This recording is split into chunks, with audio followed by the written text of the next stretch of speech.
Hey everyone! Today I wanted to share my planner lineup with you guys. I've been meaning to do this since January, but I decided to wait because I always start off the year sharing my planner lineup and my plans for my different planners, and then those plans always fall through. So I wanted to go ahead and get started. Plus I was experimenting with a few different planners, and actually a couple of the planners that I started off with, I ended up deciding to switch to something else. So good thing I waited a little bit. I think I'm pretty set on what I have here. So I wanted to share it with you guys. I still consider myself a one planner girl, and this is my main planner. This is the Louis Vuitton MM Agenda, which is personal size.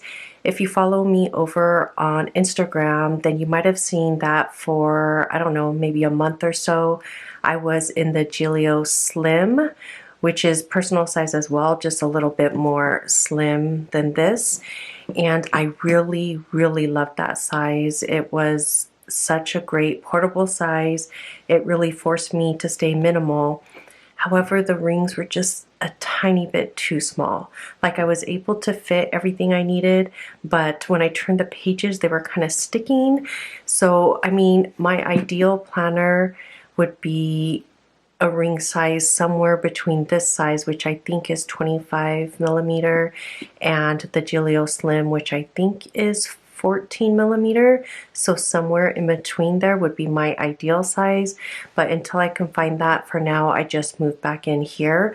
But it's basically maybe a little bit more. I think I added back all my monthly inserts, but basically everything else is the same as what I had in my Giglio.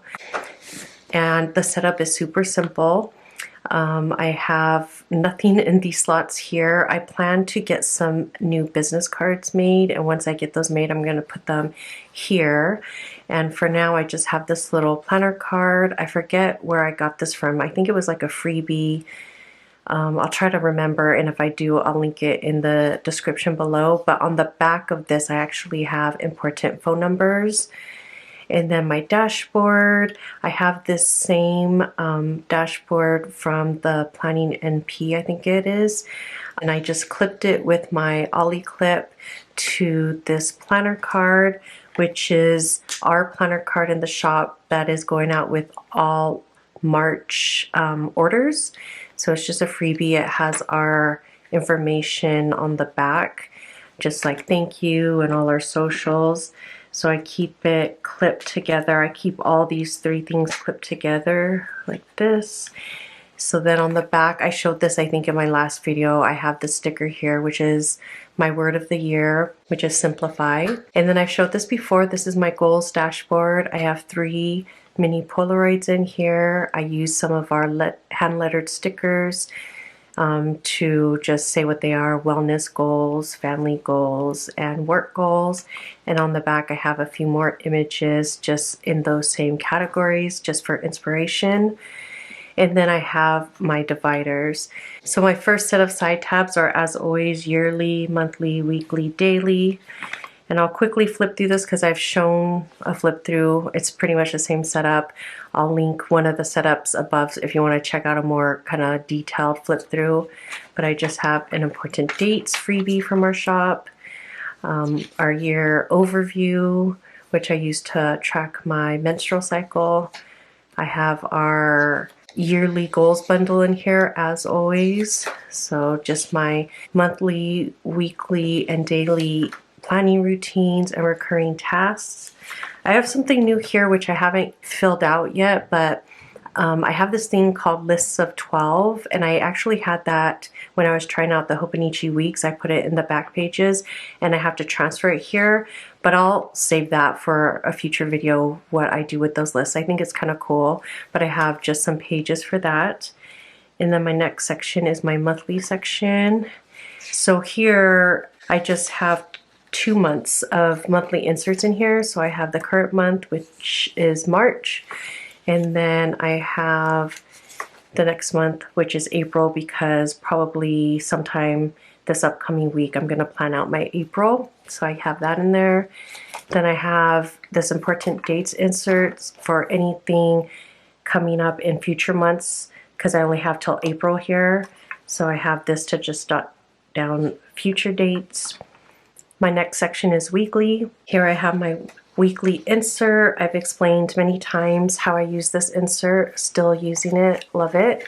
And then I have a blank one here for next week because probably either tonight or tomorrow I'm going to plan out next week. And then my next section is my daily section. I have a tracker here, health stats, mood tracker, some other kind of trackers. I'll talk more about this later because it's something new I'm doing with my daily, monthly tracker. And then I have my daily dashboard, which I've talked about before. I'll link that above.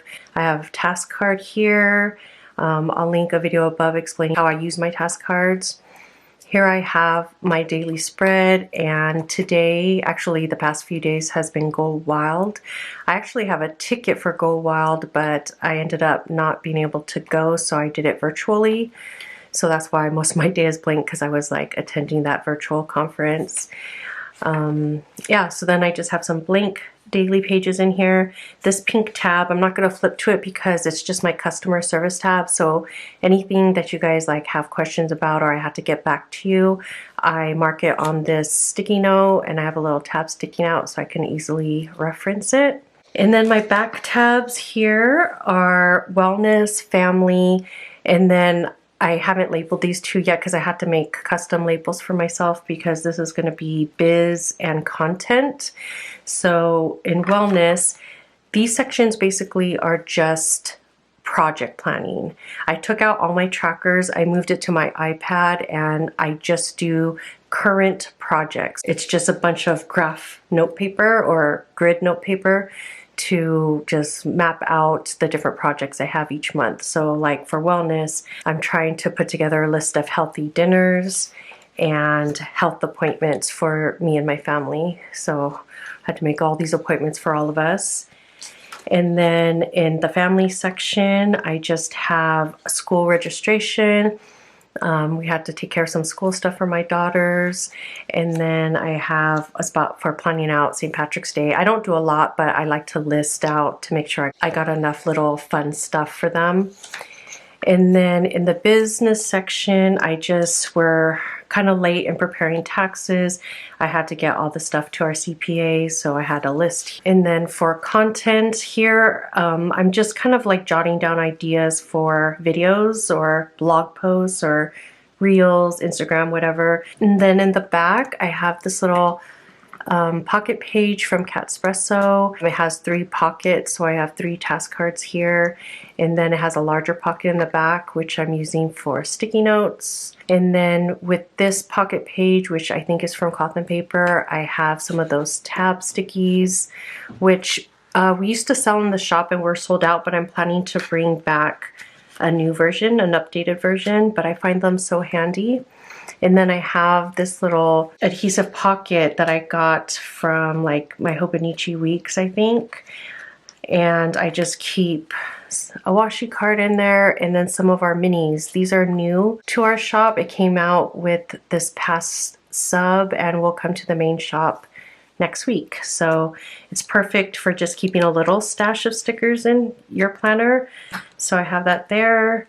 A page lifter, and then back here I just have some note paper, a coupon, a receipt for return, my Frixion pen. You guys saw that I've been using the Frixion pen that we had in our monthly subscription, but I can't use that in this planner because it has a rubber grip, and the rubber grip does not slide through this pen loop. It gets stuck, so I had to use my gold. And that's it. That is my setup in my main planner. So like I said, I feel like I'm still a one planner girl because pretty much all my planning gets done in here. The only exception to my like real day-to-day planning is I also use my iPad. So I use this app called Notability, which I personally have used for years and just like it, so I've never changed. So here I do some planning, but mostly like the habit trackers or the tracking kind of inserts that I used to keep in my planner, I moved it to here. I can't really show it because it has personal information, but like in my finances, let's say, I used to have the biz tracker and the revenue streams tracker in my planner, but I decided anything that I'm just doing like lists or tracking things, I don't really need it in here.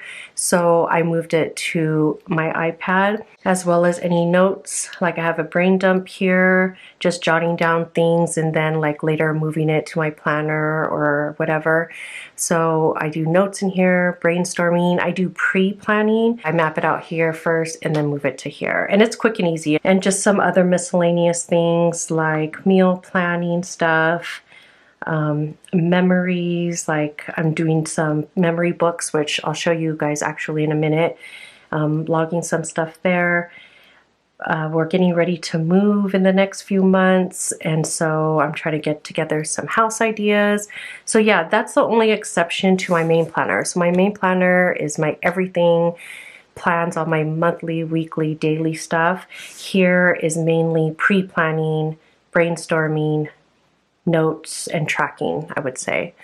I do have a video where I show how I do digital planning in here. I'll link that above. So that's that. And then this Stalogy, I think I'm pronouncing that right. So this is popular in the planner community, and a lot of people do bullet journaling in here. What I use it for is my book journal. So what I mean by book journal is I read all my books on my iPad, and I do highlight in there. You can bookmark things, highlight things, make notes in there, but I find that I never go back in there and look at stuff. I don't know why. So I thought maybe if I take the most important things I want to remember from a book and write it down in a book journal, then I can go back and read those most important ideas that I learned out of the books I'm reading. So that's what I'm keeping here. I just started this, so there's only a few pages filled out. So like, for example, I was reading the book Essentialism. And so what I'm doing is I'm highlighting each day that I'm taking notes, I'm highlighting the book name so I can easily find that book. If I'm like, oh, what did I read in triggers, you know, triggers here, then I can easily see where those notes are. So yeah, I'm just taking notes on the most like impactful ideas that I learned from the books and just writing it out. Like on some days, like this day, it's just one thing that from that chapter that I had a takeaway from. So I just write it down. I'm reading triggers right now. I'm almost done with that. And then I skipped a couple of pages because I'm still reading triggers. And then here I actually attended like an online masterclass or free training, I forget. And so I wanted to take down some notes, so I put it in here. So even though technically it's not a book, it's the same kind of ideas like development and leadership and stuff like that. So yeah, that's all I have so far in here, but I really like this idea. So that's that one. And then this one is my memory books project, which I just mentioned when I was showing you my iPad. So this cover is from Aura Estelle. I don't even think she sells this color anymore, but it's like the Perfect Fit B6 TN cover. And I don't keep anything in the pockets, but I do keep, there's 4 strings or elastics in here, so I keep 4 books. So the first book is for memories of my husband and I, and then one for my son, one for my daughter, my older daughter, and one for my youngest daughter. So I just made a little introduction note, and basically I did that in each of these books. And what I'm saying is, especially for my kids, is that I didn't really do a baby book for them because I just kind of felt like, who cares? Like, who cares about when you grew your first tooth? Like, I don't care to look back at that information about when I was a baby or my first haircut or anything like that. What I care more about is the memories I had of each child when they were babies, and like how I met their dad, and you know, how we chose their name and stuff like that. So in each of these books, the first page is just a little note saying why I decided to do this. And then on the next pages, so I just started to do this. I've been meaning to do this for years. If you guys have been following me, you know that I've been talking about doing this for years. Never do it. Finally, I started to do it just recently, so I don't have much.